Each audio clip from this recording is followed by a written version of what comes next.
તો હેલો મિત્રો, કેમ છો? આઈ હોપ કે તમે બધા મજામાં જશો.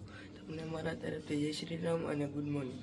આજે છે સંક્રાંત, તો ચાલો આજે તો આપણે મોજ જ કરવાની છે પતંગ ચગાવીને. મિત્રો આજે હું વહેલો ઉઠી ગયો છું, કારણ કે આજે છે મકર સંક્રાંતિ, એટલે કે પતંગ ચગાવવાનો તહેવાર. પતંગ તો હું સાંજે લઈ આવ્યો છું, પણ એમાં કાણા બાંધવાના બાકી છે, તો હું હવે કાના બાંધી લઉં. જોવો તમે પણ.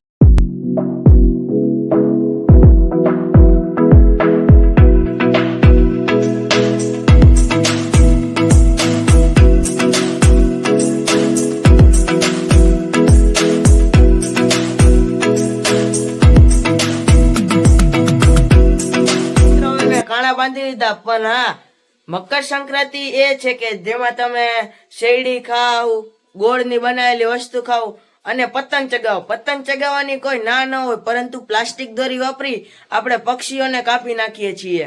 જો આપણી મજા કોકની સજા બને તો એ ફેસ્ટિવલ આપણો નકામો જ છે.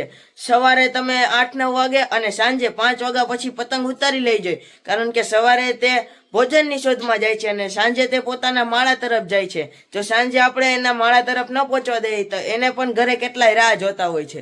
તો ચાલો મિત્રો, હવે હું તૈયાર થઈ જાઉં, પછી તમને મળું. ચાલો મિત્રો, હું થઈ ગયો છું તૈયાર. ગુજરાતની વાત આવે અને પ્રખ્યાત એટલે રાજકોટની પ્રખ્યાત ફાફડા જલેબી અને વણેલા ગાંઠિયા. તો આજે છે તહેવાર, તો આપણે લઈ આવી વણેલા ગાંઠિયા. તો ચાલો વણેલા ગાંઠિયા ખાઈ.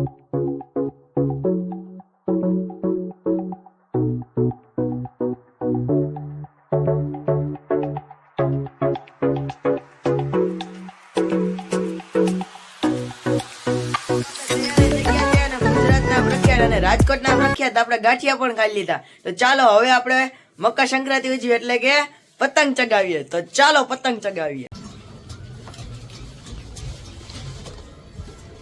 તો મિત્રો ચાલો હવે આપણે પતંગ ચગાવી લઈએ.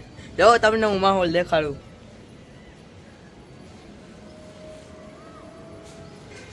તો મિત્રો આ માહોલનો આપણે લાભ લેવો જોઈએ. તો ચાલો હવે પતંગ ચગાવી. મિત્રો જો આપણો ભાઈ છે, એનું નામ છે જીલ. તો ચાલો હવે આપણે પતંગ ચગાવી અને બધાની કાપી. ચાલો.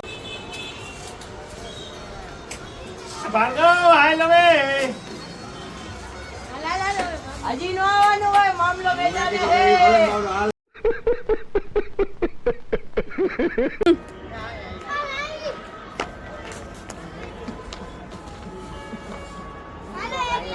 રાખીએ. હવે બપોરનો જમવાનો ટાઈમ થઈ ગયો છે, તો જમી આવી. બપોર પછી બહાર જવાનું છે, એટલે બ્લોગ કઈ બનશે નહીં.